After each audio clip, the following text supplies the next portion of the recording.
کامیابی کی طرف.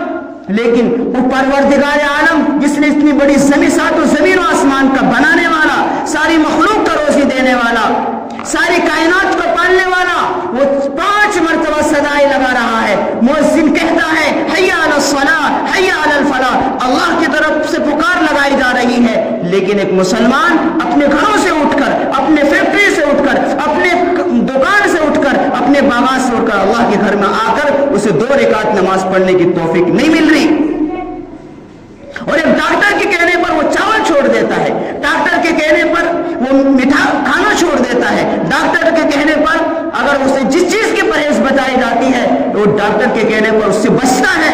لیکن وہ رب کائنات جس نے ہمیں اپنی ماں کے اندر پیٹ کے اندر رکھ کر 9 مہینے انہوں نے اپنی دست قدرت سے ہماری پرورش کی, اور پھر جب دنیا کے اندر بھیجا تو انہوں نے ہماری روزی کا انتظام کیا. اور اللہ تبارک و تعالیٰ کی نعمتیں ہر انسان پر اتنی, اللہ خود کہتا ہے اپنی کتاب کے اندر وَإِن تَعُدُّوا نِعْمَتَ اللَّهِ لَا تُحْصُوهَا, اگر تم اللہ تبارک و تعالیٰ کی نعمت کو شماری کرنا چاہو, اس کو گنتی کرنے لگو تو نہیں کر سکتے.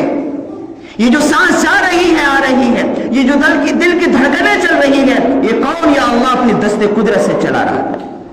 آج ہم اللہ تبارک و تعالیٰ کی دی ہوئی نعمتوں کو استعمال کرتے ہیں. ہاتھ اس کی دی ہوئی نعمتیں ہیں, آنکھ اس کی دی ہوئی نعمتیں ہیں, یہ کان اس کی دی ہوئی نعمتیں ہیں, یہ پیر اس کی دی ہوئی نعمتیں ہیں. اور انہی نعمتوں کو استعمال کر کے آج دنیا انسان صبح سے شام تک رابطہ ہے, کماتا ہے, لیکن اللہ ہی دیتا ہے, اس کے باوجود وہ اسی رب کی نافرمانی کرتا ہے. ہمارا حال یہ ہو گیا ہے کہ ہفتوں گزر جاتے ہیں ہم قرآن کریم کی تلاوت نہیں کرتے, ہفتوں گزر جاتے ہیں ہم اللہ کا نام نہیں لیتے. صرف یا تو زیادہ سے زیادہ ہم کیا کرتے ہیں, جمعے کے دن 2 رکعت نماز پڑھ لیتے ہیں اور ہم سمجھتے ہیں ہم نے مسلمان ہونے کا اقادہ کر دیا. یہ غفلت ہے ہماری, یہ اصل کمزوری ہے ہماری. اور اصل بربادی کی وجہ آج یہی ہے کہ آج کا مسلمان آخرت سے جتنا غافل ہے, کبھی تاریخ گواہ ہے کبھی اتنا غافل نہیں تھا. اور جس کا نقصان اس وقت کے مسلمانوں کو پڑ رہا ہے, جتنا اس دور کے اندر مسلمانوں کا خون بہ رہا ہے, تاریخ گواہ ہے کبھی اتنا خون نہیں بہا.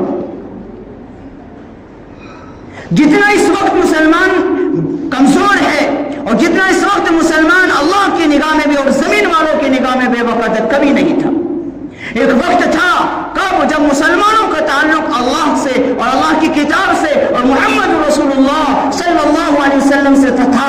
ہر وقت دنیا تاریخ گواہ ہے, یہ زمین گواہ ہے, یہ آسمان گواہ ہے کہ اس روئے زمین پر ہمیشہ مسلمانوں کی تعداد کم رہی ہے. لیکن اس وقت ایک طاقت تھی, ایک پاور تھا. کوئی اس وقت دنیا کا سپر پاور طاقت مسلمانوں سے مقابلہ کرنے کی ہمت نہیں تھی. کب؟ جب ایک مسلمانوں کا تعلق اللہ سے, اس کی کتاب سے اور محمد رسول اللہ صلی اللہ علیہ وسلم سے مضبوط جڑا ہوا تھا. آج کا ہم لوگ مسلمان نام کے ہیں, کام کے نہیں ہیں. یا تو ہم رمضان کے مسلمان ہیں یا پھر جمعے کے مسلمان ہیں. اور جمعے کے بارے میں بھی اتنی غفلتیں ہیں کہ ہم بھی آتے ہیں تو صرف 2 رکعت نماز پڑھنے کے لیے آتے ہیں. اور ہماری مائیں بہنیں گھروں کے اندر تو نہ معلوم وہ پڑھتی کہ نہیں پڑھتی. جمعہ تو ان پر فرض نہیں ہے, لیکن ظہر کی نماز وہ پڑھتی کہ نہیں پڑھتی. انہوں نے تو یہ سمجھ لیا ہے کہ بس میرا کام ہے گھر میں کھانا بنانا, جھاڑو لگانا, بچوں کے کپڑے دھونا, بس. نہیں, جس طریقے سے آخرت کی تیاری کرنا مرد کی ذمہ داری ہے, مرد کا کام ہے, اسی طرح عورتوں کا بھی کام ہے. اس سے بھی پوچھا جائے گا القیامت میں.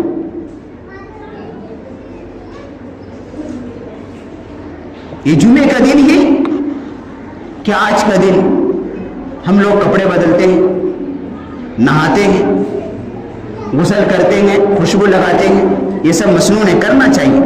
لیکن بہت سے مسلمان تو یہ بھی نہیں کرتے. ہمارے اللہ حفاظت فرمائے. الحمدللہ اکثر لوگ کرتے ہیں, اللہ ماشاء اللہ, لیکن الحمدللہ ابھی بھی رواج ہے.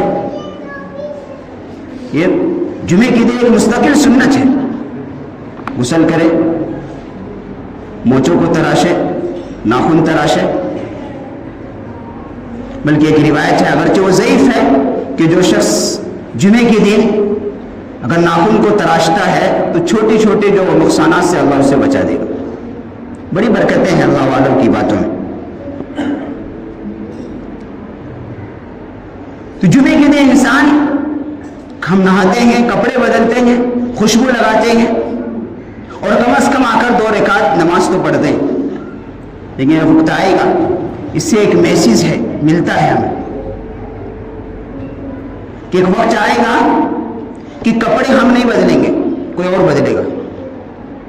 ایک وقت آئے گا کہ ہم کیا کریں گے, آج ہم خود نہا رہے ہیں, لیکن ایک وقت آئے گا کہ کوئی اور ہمیں نہائے گا, غسل دے گا. آج ہم خود اپنے ہاتھوں سے عطر لگا لیتے, ایک وقت آئے گا کہ کوئی اور عطر لگائے گا اور 2 کپڑوں میں ملبوس کر کے ایک گڑھے میں جا کر ڈال دے گا. سب کو آنا ہے, مجھے بھی آنا ہے, آپ کو بھی آنا, ہر مرد اور عورت کو آئے گا. یہ اس جمعہ سے ایک پیغام جاتا ہے کہ جمعے کے دن جب انسان نہائے تو یہ خیال کرے, غسل جب کرے تو اس ذہن میں آنا چاہیے کہ ایک دن آج میں غسل کر رہا ہوں, ایک دن میرا بھی غسل دلایا جائے گا. آج میں کپڑے بدل رہا ہوں, کل میرے کوئی اور کپڑے بدلیں گے, کل کوئی اور عطر لگا کر مجھے 2 کپڑوں میں ملبوس کر کے قبر کے گڑھے میں ڈالا جائے گا. آج میں نماز پڑھ رہا ہوں یا نماز پڑھا رہا ہوں, کل میری کوئی اور نماز پڑھائے گا اور جا کر قبر کے گڑھے میں ڈال دیں گے. یہ میسیج ہے, پیغام ہے جمعے کا. لیکن افسوس ہے کہ ہمارے اللہ کی نافرمانیاں کرتے کرتے اللہ کے نبی صلی اللہ علیہ وسلم کی سنتوں کا جنازہ نکالتے نکالتے یہ دل اتنا سخت ہو گیا ہے کہ ہمارا دل کبھی یا اللہ کے خوف سے ڈر نہیں رہا, نہیں ڈر رہا ہے. یہ دل بالکل سخت ہو گیا ہے. اور کلا بل ران علی قلوبہم ما کانوا یکسبون کا مصداق ہو گیا یہ دل.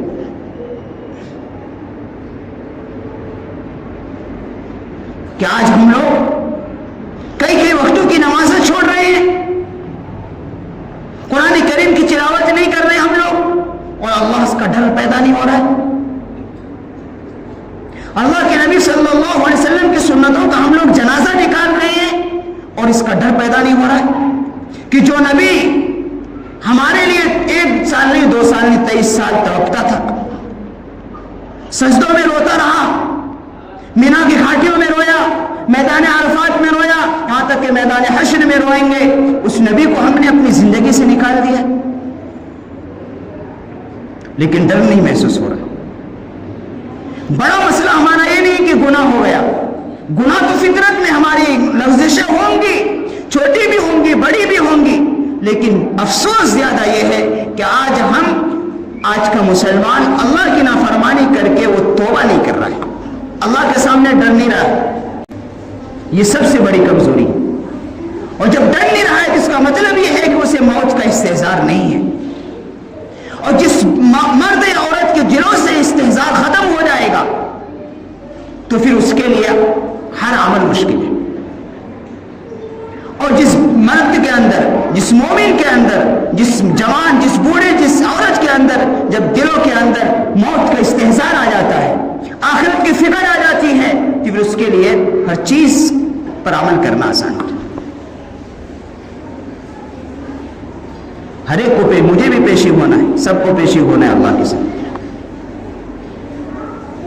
اور اسی کی تیاری کے لیے دنیا کے اندر بھیجا ہے. دنیا مقصد نہیں ہے, دنیا یہ ضرورت کی چیز ہے, لیکن افسوس یہی ہے کہ آج اسی ضرورت کی چیزوں کو لے کر ہم لوگ اتنے پیچھے پڑ گئے ہیں کہ مقصد کو بھلا دیا ہے. جو مقصد تھا وہ پیچھے ہو گیا ہے, جو ضرورت کی چیزیں تھی وہ آگے ہو گئی, جس نے ہماری آخرت کو برباد کر دیا. یوں کہا جائے کہ ہم نے اپنی جنت کو اپنے ہاتھوں آگ لگا دیا ہے. جنت کے جانے کا توشہ ہم کیا تیاری کر رہے ہیں؟ کون سا ایسا اعمال ہے جس کے ذریعے ہم جنت مل جائے گی؟ اتنی سستی ہے نہیں میرے عزیز دوستوں. ہمیں جنت میں جانے کے لیے توشہ تیار کرنا پڑے گا, اس کے لیے محنتیں کرنی ہوں گی. اس غفلت بھری زندگی سے ہمیں توبہ کرنا پڑے گا, اور جنت میں اپنی ہمت کے مطابق ہر ایک شخص, ہر مرد, ہر عورت جنت میں جانے والے اعمال کی وہ محنت کرتا رہے, جنت میں جانے کا توشہ تیار کرتا رہے. اور یہ ہمیں 1-2 دن نہیں, موت تک کرنی ہے. شیطان کے دھوکے میں نہیں آنا ہے. ان نفس کے ناجائز خواہشات کے پیچھے اپنی آخرت کو برباد نہیں کرنا ہے، اس دنیا کی خاطر اپنی آخرت کو برباد نہیں کرنا ہے، اپنے بیوی بچوں کے ناجائز خواہشات کو پوری کرنے کی خاطر اپنی آخرت کو برباد نہیں کرنا ہے، اپنے دوستوں کی خاطر اپنی آخرت کو برباد نہیں کرنا ہے۔ کوئی کام نہیں آئے گا کل قیامت، نہ بیوی کام آئیں گی، نہ بیٹے کام آئیں گے، نہ باپ کام آئے گا، نہ اولاد کام آئیں گے، نہ دوست سے کام آئیں گے۔ یوم یفر المرء من اخیہ وامہ وابیہ وصاحبتہ وبنیہ لکل امرئ منہم یومئذ شأن یغنیہ۔ ہر ایک کو اپنی اپنی پڑی ہوگی اور سب کو اپنا اپنے اعمال کا حساب اسے خود دینا ہے، قبر میں اسی سے سوال ہوں گے، اس کو خود جواب دینا ہے۔ بلکہ کی روایت کے اندر آتا ہے کہ قبر کے اندر جب ہمیں ڈالا جائے گا، قبر کے سب کو دبائے گی اور دبائے گی تو ہماری جو پسلیاں ہیں اس طرح گھس جائیں گی۔ اللہ حفاظت فرمائے۔ یہ عذاب نہیں ہوگا، عذاب قبر الگ ہے، اس میں متقی بھی ہوں گے، گنہگار بھی ہوں گے، نمازی بھی ہوں گے، غیر نمازی بھی ہوں گے۔ کوئی معمولی منظر ہے؟ اس چیز کو اپنے ذہن و دماغ میں لا کر اللہ سے ڈرنے کی ضرورت ہے کہ انسان کثرت کے ساتھ موت کو یاد کرے، قبر کے منظر کو یاد کرے۔ آج تو ہم لوگ اتنے بے حس ہو گئے ہیں کہ بہت سے ایسے ہمارے نوجوان کتنے ہیں جو قبرستان میں جا کر گیم کھیلتے ہیں، قبرستان میں جا کر دنیا کی باتیں کرتے ہیں، انہیں ڈر نہیں لگتا۔ بڑی دل کی سختی کی بات ہے، بہت بڑی محرومی کی بات ہے کہ قبرستان میں بیٹھا اسے ذرا فکر نہیں آ رہا ہے، ڈر نہیں لگ رہا ہے کہ کتنے مردے پڑے ہیں، ایک دن مجھے بھی یہاں آنا ہے، اور اس قبر میں کیا ہوگا؟ کوئی کھیل تماشے کی چیز ہے، وہ وہاں جا کر دنیا کی باتیں کر رہے ہیں، گیم کھیلتے ہیں، دنیا کی باتیں کرتے ہیں۔ اور ہم نے تو قبرستان میں جانے کا ایک تو رسم و رواج بنا لیا، یا تو صرف ہم لوگ کب یاد آتے ہیں؟ 26ویں اور 15 شعبان، یہ دو ہی، اس کے بعد کوئی بھی نہیں جاتا عبرت کے لیے۔ وہ تو ہم نے رسم و رواج، وہ تو بدعت کا ہے علماء نے، بلکہ وقتاً فوقتاً جانا چاہیے، اس منظر کو یاد کر کے رونا چاہیے۔ ہے عثمان غنی رضی اللہ عنہ کے بارے میں آتا ہے کہ قبر کا جب ان کے سامنے تذکرہ ہوتا تھا اتنا روتے تھے کہ جہنم کے تذکرے سے نہ نہیں ہوتے۔ یہ ہے اصل آخرت کی تیاری، وہ فکر پیدا کرنے کی ہمارے اندر ضرورت ہے۔ اس لیے قبر کیا ہے؟ آخرت کی منازل میں سے سب سے پہلی منزل ہے، جس میں آسانی سے نکل جائے گا، آگے کی منزل آسان ہو جائیں گی۔ جو یہاں اٹک گیا، آگے کی منزل اس کے لیے مزید دشوار ہوتی چلی جائیں گی۔ اس لیے اللہ کے نبی صلی اللہ علیہ وسلم نے دعا سکھائی ہے، اللہم انی اعوذ بک من عذاب القبر۔ ایک روایت کے اندر آتا ہے کہ آپ 5 نمازوں میں اس دعا کو مانگا کرتے ہیں، تو ہم بھی مانگیں، اللہم بارک لنا فی الموت وفیما بعد الموت، کثرت کے ساتھ پڑھے۔ اس لیے بات کا خلاصہ یہی ہے کہ ہم اس دنیا کی خاطر اپنی آخرت کو برباد ہمیں نہیں کرنا ہے، اور یہ صرف 2 رکعت نماز سے آخرت کی تیاری نہیں ہوگی۔ ہم سب گنہگار ہیں، ہم سب اللہ کی نگاہ میں یقیناً مجرم ہیں۔ مجرموں کا کام کیا ہے؟ وہ اللہ سے توبہ کریں۔ تو ہم سچی پکی توبہ کہ جب آپ جائیں گے آج، تو آپ اللہ تبارک و تعالیٰ سے توبہ کر کے جائیں۔ جب مسجد سے ہم باہر ہوں جانے لگے تو اللہ کے سامنے اپنے گناہوں سے کی معافی مانگ کر ہم جائیں کہ ہم نے کتنی نمازیں چھوڑ رکھی ہیں، ہم نے کتنوں کو گالیاں دی ہیں، ہم نے کتنے جھوٹ بولے ہیں۔ ہمارے نامہ اعمال کی فہرست تو اتنی ہے کہ ان کی گنتی بھی مشکل ہے، لیکن فرشتے وہ نہیں بولے، وہ لکھ رکھا ہے انہوں نے، کرامن کاتبین یعلمون ما تفعلون، وہ جانتا ہے جو تم کرتے ہو، اس کے رجسٹر میں ہر ایک چیز محفوظ ہے۔ ہم بھول گئے ہوں، لیکن اللہ کے فرشتے، اللہ اور اس کے فرشتے نہیں بھولے، وہ درج ہے۔ ہماری نیکیاں بھی ہیں، ہمارے برائیاں بھی ہیں. اس لیے ہم لوگ تو گناہ کے پلیدے ہیں, گناہی زیادہ ہے ہمارے نام عام. ہم نے کون سا ایسا کام کر دیا ہے جس کے لیے ہم اللہ کی رحمت کے مستحق ہو جائیں؟ نہیں ہے ہمارے پاس کوئی ایسا. ہم اس چیز کو اللہ کے سامنے رکھیں کہ اللہ میرے پاس کوئی عمل نہیں ہے, میری مغفرت کا ذریعہ نہیں ہے, صرف تیری رحمت کی. اگر تو نے کرم نہیں فرمایا تو مجھے جہنم میں جانے سے کوئی نہیں بتا سکتا. اس طرح ہم اللہ سے توبہ کریں کہ ہم یقیناً مجرم ہیں اور اس حالت میں موت آ گئی تو سیدھا ٹھکانہ جہنم ہے. اللہ حفاظت فرمائے. اس لیے اللہ جب جاؤ, مسجد سے جب جانے لگو تو اللہ سے توبہ کر کے جاؤ, اللہ سے اپنے گناہوں کی معافی مانگ کر جاؤ کہ اللہ ایک دن تیرے پاس مجھے آنا ہے, میرے پاس کوئی بھی عمل نہیں ہے جس سے میری بخشش ہو جائے, بس تیری رحمت کو امیدوار ہوں, تو مجھے میرے گناہوں کو معاف فرما اور آئندہ مجھے ان تمام گناہوں سے بچنے کی توفیق عطا فرما. اللہ تبارک و تعالیٰ سے دعا ہے کہ اللہ رب العزت ہم سب کو آخرت کی تیاری کرنے کی توفیق نصیب فرمائے اور آخرت کو دنیا پر ترجیح دینے والا بنائے. وآخر دعوانا الحمدللہ رب العالمین.